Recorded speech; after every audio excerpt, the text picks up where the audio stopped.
ሰላም ጤና ይስጥልኝ የዶክተር ዮናስ ቤተሰቦች እንደምን አላችሁ? ዛሬም እንደተለመደው በአንድ ጠቃሚና አስተማሪ ሐሳብ ተገናኝተናል። በዛሬ ፕሮግራም የምነግራችሁ በተለይ በአሁን ሰዓት ላይ በጣም የበርካታ ሴቶችን ህይወት እየቀጠፈ ያለ በርካታ ሴቶችን በህመም እያሰቃየ ህይወታቸውንም እጅግ በጣም እያከበደባቸው ከሚገኙ ህመሞች አንዱ የጡት ካንሰር እየሆነ መጥቷል። እንግዲህ እንደ አጠቃላይ የካንሰር ህመም ከበፊት ይልቅ በጣም ተባብሷል። አሁን ላይ የጡት ካንሰር ታዲያ ከነዚህ ውስጥ አንዱ ነው። ለጡት ካንሰር የሚያጋልጡ ነገሮች ምንድናቸው? በተለይ ብዙ ሴቶች ይሄን ነገር ባለማወቅ የተነሳ ነው ለጡት ካንሰር የሚጋለጡት። በነገራችን ላይ ሴቶች እያልኩ ማውራው የጡት ካንሰር የሴቶች ህመም ብቻ ሆኖ አይደለም፣ ወንዶችም ላይ የጡት ካንሰር ይከሰታል። ነገር ግን ወንዶች ላይ ከስንት አንዴ የሚያጋጥም ችግር ነው። አብዛኛውን ጊዜ ሴቶች ላይ ያለ ህመም ነው። ስለዚህ ሴቶች ላይ ትኩረት የማደርገው ከዚህ አንፃር ነው፣ ከወንድ ይልቅ ሴቶች ላይ በስፋት የሚታይ ችግር ስለሆነ ማለት ነው። እና ሴቶች የጡት ካንሰር በምን ምክንያት እንደሚከሰት ባለማወቅ ብዙዎች ለከፋ ጉዳትና ህይወትን እስከማጣት እየተዳረጉ ይገኛሉ። እስቲ ዛሬ ይሄን ነገር ልንገራችሁ። በተለይ ሴቶች በጣም ማወቅና ጥንቃቄ ማድረግ አለባችሁ ማለት ነው። ለጡት ካንሰር የሚያጋልጡ ነገሮች ምንድናቸው? እንዴት አድርገን ከዚህ አስከፊ ችግር ራሳችንን እንጠብቅ የሚለውን እነግራችኋለሁ። አብራችሁን ቆዩ። ለቻናሌ አዲስ ከሆናችሁ ሰብስክራይብ አድርጋችሁ ቤተሰብ ሁኑ። ይሄን መረጃም ላይክ፣ ሼር እያደረጋችሁ ደግሞ እንደዚሁ በርካቶች ጋር እንዲደርስና እንዲማሩበት እንድታደርጉ በክብር እየጠየቅኩ በቀጥታ ወደ ሐሳባችን እንግባ። እሺ፣ በመጀመሪያ የምንመለከተው በተለይ ከእድሜ ጋር ተያይዞ ያሉ ጉዳዮች ነው። እንግዲህ እድሜ በራሱ ሴቶች ላይ አሁን እድሜ ከፍ እያለ ሲመጣ በርካታ ችግሮች ይከሰታሉ። በተለይ ደግሞ በጣም መናገር የምፈልገው ሴቶች በተለይ ከ30 ዓመት ከፍ እያላችሁ በምትሄዱበት ጊዜ አኗኗራችሁን፣ አመጋገባችሁን በጣም ማስተካከል አለባችሁ። የጡት ካንሰርን ጨምሮ የተለያዩ ህመሞች የሚከሰቱት በተለይ እድሜ ከፍ እያለ በሚመጣበት ጊዜ ነው። አንድ ሴት ልጅ አሁን ከ20 ቤት ውስጥ ካለችበት ይልቅ 30 ቤት ውስጥ ስትገባ የሚፈጠሩ ችግሮች አብረው ነው የሚጨምሩት። ለዚህ ከእድሜ ጋር ተያይዘው ለሚመጡ ችግሮች ካንሰርን ጨምሮ ሌላ ችግሮች መሰረታዊው መከላከያቸው አኗኗርና አመጋገብን ማስተካከል ነው። እንግዲህ አሁን ሴቶች እድሜያችሁ እየጨመረ ሲሄድ የፋት ይዘት ሰውነታችሁ ላይ በጣም መስተካከል አለበት። ይሄ የቅባት ይዘት ይሄ ከአመጋገብ ጋር ይያያዛል።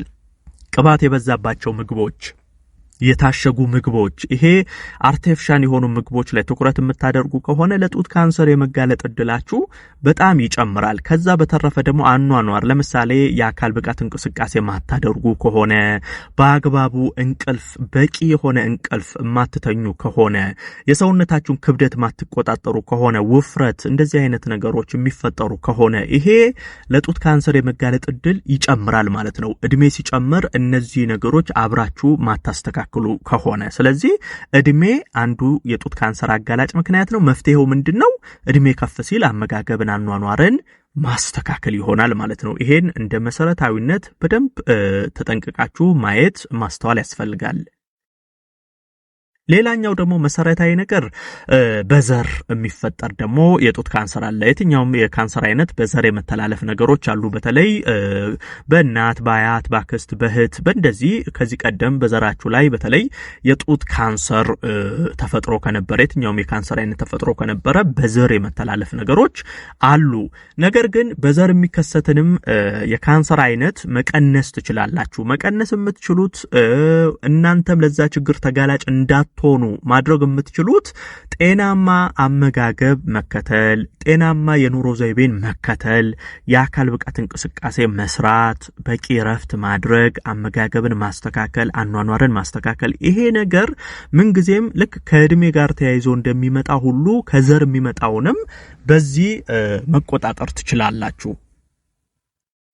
ሌላ ውፍረት ነው ለጡት ካንሰር የሚያጋልጠው። ውፍረት ስንል በሁለት ማየት ያስፈልጋል። ከልጅነታችሁ ጀምሮ የነበረ ውፍረት ከሆነ ችግር የለውም። ብዙ ጊዜ ውፍረት ለጡት ካንሰርና ለተለያዩ ችግሮች የሚያጋልጠው ከጊዜ በኋላ የመጣው ውፍረት ከሆነ በተለይ ከምቾት ከድሎት ጋር ተያይዞ የሚመጡ ይሄ ቅባት በማብዛት ጮማዎችን በማብዛት የታሸጉ ምግቦችን በማብዛት መጀመሪያ ላይ የተስተካከለ አቋም ከነበራችሁና በኋላ አላስፈላጊ የአመጋገብ ዘዴ ውስጥ ገብታችሁ አላስፈላጊ አኗኗር ውስጥ ገብታችሁ ስፖርት ባለመስራት ብዙ እንቅስቃሴ ባለማድረግ ቁጭ ብሎ በመመገብ ሰውነታችሁ ላይ የስብ ክምችት እየጨመራችሁ በወርጭ ውፍረት ሲመጣ ቦዲ ማስ ኢንዴክሳችሁ እየተበላሸ ሲሄድ እነዚህ ነገሮች ለጡት ካንሰርም ለብዙ ችግሮችም ያጋልጣል። ስለዚህ ውፍረትን መቆጣጠር ያስፈልጋል።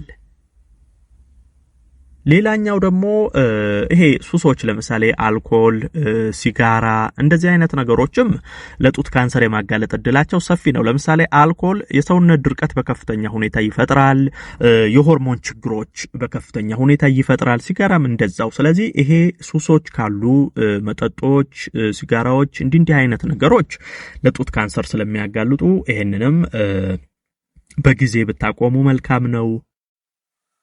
ሌላው ከወሊድ ጋር ተያይዞ ያሉ ነገሮች ለምሳሌ ሴቶች ከ30 ዓመታችሁ በፊት ቢያንስ አንድ ልጅ ብትወልዱ መልካም ነው። ብዙ ጊዜ አሁን ሳይወልዱ እድሜያቸው የሚጨምሩ ሴቶች ለጡት ካንሰር የመጋለጥ እድላቸው ይጨምራል። ለምሳሌ ከ30 ዓመታቸው በፊት የወለዱ ሴቶችና ከ30 ዓመታቸው በኋላ የወለዱ ሴቶች በበርካታ ጥናቶች ሲታዩ ቢያንስ እስከ 10% የሚሆኑት ከ30 ዓመት በላይ የወለዱ ሴቶች ለካንሰር የመጋለጥ እድላቸው ከፍ ይላል። ስለዚህ ብትችሉ 30 ዓመታችሁ ሳይሞላ አንድ ልጅ ብትወልዱ መልካም ነው። እዚህ ወሊድ ጋር ደግሞ ተያይዞ ሌላው ማወቅ ያለባችሁ ለምሳሌ ከነጭራሹ ሳይወልዱ ከሚኖሩ ሴቶች ይልቅ የሚወልዱ ሴቶች የተሻሉ ናቸው። አሁን አንድ ሴት ሳትወልድ እድሜዋ ቢሄድ ከነጭራሹ ባትወልድ ለጡት ካንሰር የመጋለጧ ነገር በጣም ከፍ ይላል። ይሄ ማለት የወለዱ ሴቶች ካልወለዱ ሴቶች ሲታዩ ያልወለዱ ሴቶች ሳይወልዱ ከፍ ያሉ ሴቶች ለጡት ካንሰር የመጋለጥ እድላቸው ይጨምራልና መውለድ በራሱ እንዲህ አይነት ችግርን ይከላከላል። ብትችሉ ደግሞ በ20 ቤት ውስጥ እድሜ ውስጥ ብትወልዱ ይብለጥ የተሻለ ነው። ይሄ በጣም መታወቅ አለበት። እዚሁ ጋር ደግሞ ተያይዞ መነግራችሁ የወሊድ መቆጣጠሪያን ማንሳት ፈልጋለሁ።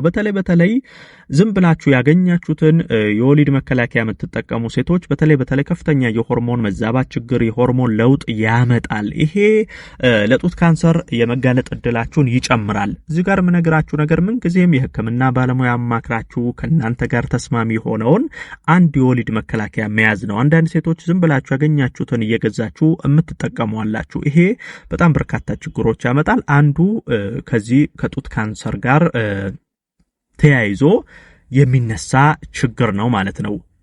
እንግዲህ እንደ አጠቃላይ በተለይ ሴቶች እነዚህ አሁን የነገርኳችሁን ነገሮች ብትጠነቀቁ ከዚህ ካስከፊ ህመም ራሳችሁን ትጠብቃላችሁ ማለት ነው። ይሄን መረጃ ላይክ ሼር አድርጋችሁ ለሌሎችም ደግሞ አጋሯቸው። ለቤት አዲስ ሆናችሁም ቻናሌን ሰብስክራይብ አድርጋችሁ ቤተሰብ ሁኑ። የዛሬን በዚሁ አበቃው። በቀጣይ ቀን ሌላ ጠቃሚና አስተማሪ ሐሳብ ይዤላችሁ ዳግም የምንገናኝ ይሆናል። እስከዛው በያላችሁበት መልካም ጊዜ